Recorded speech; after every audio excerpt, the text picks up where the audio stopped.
Hey, so tonight we're going to talk about what happened after the fall of the Western Roman Empire. And trust me, this isn't your typical history lesson. We're talking about one of the most profound shifts in human history when Europe had to piece itself back together from the fragments of a once mighty civilization. Oh, and if you're enjoying these stories, I'd really appreciate a like or subscribe. Super curious where you're all listening from, so drop a comment with your location and what time it is there. Always blows my mind how people are falling asleep to this all over the world. All right, find that cozy spot, take a nice slow breath, and just let your body sink in to whatever you're lying on. We're heading back to around 480 AD, and trust me, you're going to be real grateful for that comfortable bed by the time we're done. So, congratulations! You just woke up in what used to be Roman Gaul, a few years after the last Western emperor was quietly sent into retirement. The good news? You're alive, in a world that's still turning. The bad news, the empire that held everything together, is gone, like a vast machine that's finally ground to a halt. You open your eyes, and the first thing that strikes you isn't the chaos you might expect, it's the quiet. No distant rumble of legionary marches, no tax collectors banging on doors at dawn, no endless stream of carts hauling goods from far-off provinces. Just the soft rustle of leaves in the wind and the occasional lowing of cattle in the fields nearby. That deep, settling silence that comes when a great power fades away. Your body aches a bit as you stretch, that familiar tiredness from a life of hard work, but these days, it's work you choose more than before. You roll over on your simple pallet, stuffed with straw and wool, better than the bare ground some still sleep on. But now, with the empire gone, there's a strange sense of possibility. Land that was once tightly controlled by distant landlords is opening up, redistributed in ways no one saw coming. Oh, and if you're enjoying these stories, I'd really appreciate a like or subscribe. Super curious where you're all listening from, so drop a comment with your location and what time it is there. Always blows my mind how people are falling asleep to this all over the world. All right, find that cozy spot, take a nice slow breath, and just let your body sink in to whatever you're lying on. We're heading back to around 480 AD. And trust me, you're going to be real grateful for that comfortable bed by the time we're done. So, congratulations! You just woke up in what used to be Roman Gaul, a few years after the last Western emperor was quietly sent into retirement. The good news? You're alive, in a world that's still turning. The bad news, the empire that held everything together, is gone, like a vast machine that's finally ground to a halt. You open your eyes, and the first thing that strikes you isn't the chaos you might expect. It's the quiet. No distant rumble of legionary marches, no tax collectors banging on doors at dawn, no endless stream of carts hauling goods from far-off provinces. Just the soft rustle of leaves in the wind and the occasional lowing of cattle in the fields nearby. That deep settling silence that comes when a great power fades away. Your body aches a bit as you stretch, that familiar tiredness from a life of hard work, but these days, it's work you choose more than before. You roll over on your simple pallet, stuffed with straw and wool, better than the bare ground some still sleep on. But now, with the empire gone, there's a strange sense of possibility. Land that was once tightly controlled by distant landlords is opening up, redistributed in ways no one saw coming. You sit up slowly, letting the dim light from the small window filter in. Your home is a modest stone and timber hut, part of what was once a larger Roman villa estate. The old owner, a wealthy senator, fled south years ago when the barbarians, Visigoths, Franks, and others started settling in. Now it's yours, or close enough. You share it with a few families, some Roman locals like you, others newcomers with their braided hair and heavy cloaks. Strange how disaster mixes people up, isn't it? Before, a peasant like you would never have dreamed of living in a place with actual walls and a roof that doesn't leak. The floor is packed earth, cool under your feet, but you've got a few clay pots and iron tools that were left behind, luxuries that trickled down when the rich couldn't hold on to everything. You pull on your tunic, a mix of wool and linen, warmer than the rags you remember from childhood. It's patched, sure, but it's yours, and that little voice in your head reminds you, this used to belong to someone who thought they ruled the world. You try not to dwell on it. Outside, your breath fogs in the crisp morning air. Autumn in Gaul has always been chilly, but now it feels different. Maybe because there are fewer people to crowd the landscape, or perhaps because you've seen empires crumble, making everything seem a bit more fragile. The village, once a bustling stop on a Roman road, looks like a puzzle with pieces missing. Some houses stand empty, overgrown with vines, while others buzz with new life.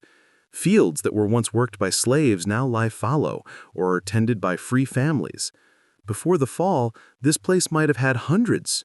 Now, maybe a few dozen souls. But they're tougher, more adaptable. Your stomach rumbles, a sharp reminder that life persists. You head toward the common area, past the old well where folks used to gossip under Roman rule. The bucket's a bit worn, but it still draws water. Maintenance is everyone's job now, not some imperial engineers. The baker's hut is open, though. Old Marcus survived the changes and now bakes with whatever grain the locals grow. No more imported wheat from Africa, it's all local barley and rye, hearty loaves that stick to your ribs. Turns out, when the big trade networks fade away, people rediscover how to feed themselves. You smell smoke from the direction of the old manor. That's where the Frankish leader, a man named Clovis or someone like him, has set up. He arrived with his warriors a few years back, not as conquerors exactly, but as settlers. Lost his old lands to rivals, but here he's blending in, marrying a local Roman woman, adopting some of their laws. Before the fall, a barbarian chief would have been an enemy. Now, he needs you as much as he needs his protection. Supply and demand, post-imperial style. Your feet crunch on the overgrown path as you make your way there. Today is the day you're going to ask for a share of the land. A few years ago, that would have gotten you crucified. But with the empire gone, powers shifted. Landlords can't enforce old rules without workers, and workers like you have choices. Stay, leave, or bargain. The manor looks less grand now. Its mosaics faded, windows shuttered to save heat. You knock, and the door creaks open. The steward, a mix of Roman and German blood, greets you wearily. Everyone's tired these days, doing more with less. Morning. Need to speak with the chief? You nod, and he leads you in. The hall's dim, with fewer tapestries than before. Many sold or traded away. Clovis appears, broader than the old Roman lords, his beard braided, but speaking Latin with an accent. What brings you? I'm here about the fields, the ones by the river, empty since the last raids. I want to farm them, keep half the yield. His eyes narrow, but he doesn't explode like an emperor's man would. He looks out at the overgrown land, knowing he needs it worked to feed his men. A third, he counters, and you help with defenses when Saxons come sniffing around. You haggle a bit. It's new, this back and forth, but you settle on 2/5. A deal struck, handshaken. A chief bargaining with a farmer. Your ancestors would have marveled. As you walk back, you pass the churchyard. Graves from the old days mix with new ones. Plague, raids, hunger took many, but life stirs again. You see a widow tending her garden, wearing a brooch that's half Roman, half barbarian. Women like her inherit now, run households without waiting for distant officials. Catastrophe opens doors you never knew existed. She waves and you wave back. Maybe later you'll share some mead, talk about the old roads falling into disrepair, but new paths forming. Your stomach reminds you of breakfast. You break bread by your hut, dense, nutty, from your own small plot. As you eat, you watch smoke rise from scattered homes. Fewer than before, but the people left are eating better in some ways, working land they partly own. The fall took the grand aqueducts and baths, but left space for locals to breathe. The afternoon finds you in those new fields, turning soil with a wooden plow. It's hard, but chosen work. In the distance, children's laughter echoes. Fewer kids, but they play freer, learning both Latin prayers and German tales. As sun sets, you head home, to a supper of stew and ear in a life born from ruin but undeniably your own. Tomorrow, you'll plant rye. Next week, maybe talk terms again. Next month, maybe trade with travelers on the old road. The empire ended, but the world began anew, smaller, but with room to grow. As you settle under blankets, you think of your future children. They'll grow in a world where a farmer can bargain with a king, where cultures blend into something stronger. That's not nothing. That's the seed of the Middle Ages. Word spreads in these fragmented lands, often carried by wandering monks or merchants brave enough to travel crumbling roads. By winter, other farmers in your valley have struck similar deals. The widows taken in apprentices, teaching weaving with patterns from both worlds. But complications arise. Distant kings, Byzantine emperors, or rising Frankish lords hear of locals getting bold, claiming lands without imperial stamps. You hear it first from a traveling smith in November, his cart laden with tools, but heavy with news. The Eastern emperors sending envoys, he says, demanding tribute from these new kingdoms. Statute-like laws, trying to reclaim old Roman taxes. You feel a chill. What's that mean? Enforcement's spotty, he whispers. Hard to tax folk when roads are bandit-ridden and armies are local war bands. That night, you lie awake, wind howling. Your hut feels vulnerable, like progress could slip away. But morning brings resolve. The chief's man knocks early, wants to see you. The walk feels heavier, stones whispering doubts. The hall's not alone. 2 men in faded Roman tunics, envoys from the east, swords at sides. Thomas, or whatever your name is, the chief says neutrally. We need to adjust terms. One envoy steps forward, soft hands never knowing a plow. By imperial decree, lands revert to pre-fall yields. 1/4 share, no more. Your pulse quickens. And if I refuse? His hand to hilt. Explain to the emperor's justice. You glance at the chief, but he averts eyes. Power shifting back? But as you leave, you notice villagers by the well, murmuring urgently. The widows there with farmers from nearby valleys. Word travels, resistance faster. They can't enforce it everywhere, someone says. We're the ones tilling the soil. You join, tension like a storm brewing. What now? The widow's voice sharp. Time the emperors learn who feeds the world. That afternoon, smoke rises, not from hearths, but signal fires to neighboring valleys. Not burning manors, but messages, stand firm. The rebellion starts small, like most do. Tax collectors turned away, envoys ignored. In Britain, they say locals have formed their own councils, defending against Angles and Saxons without Roman help. In Hispania, Visigoths blend laws, ignoring distant decrees. And amazingly, the big powers can't stop it. Stretched thin, fighting Huns or Persians.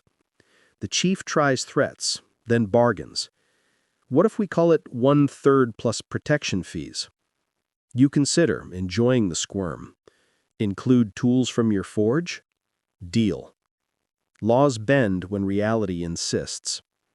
Winter blankets the land, but unrest simmers. Letters arrive, news of larger shifts. Franks uniting under Clovis, converting to Christianity, blending Roman administration with barbarian might. When half an empire vanishes, social fabrics tear, but new ones weave, questioning old hierarchies.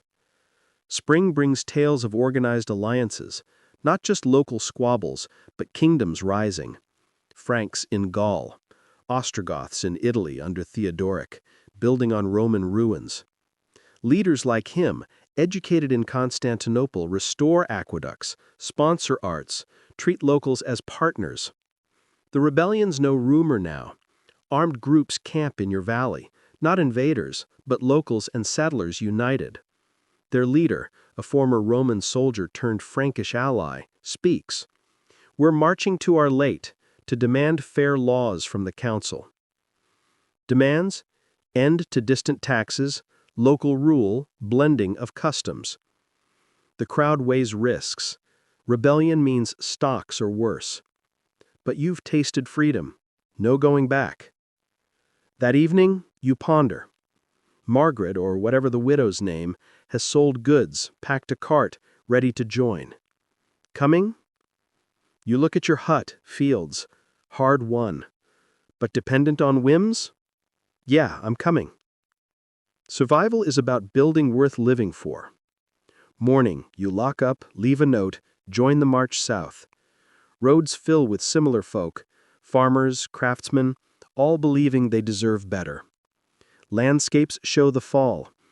Abandoned villas, but new hamlets rising. You talk with travelers, a Briton fleeing Saxons, dreaming of Artho-like kings, an Italian praising Theodoric's peace.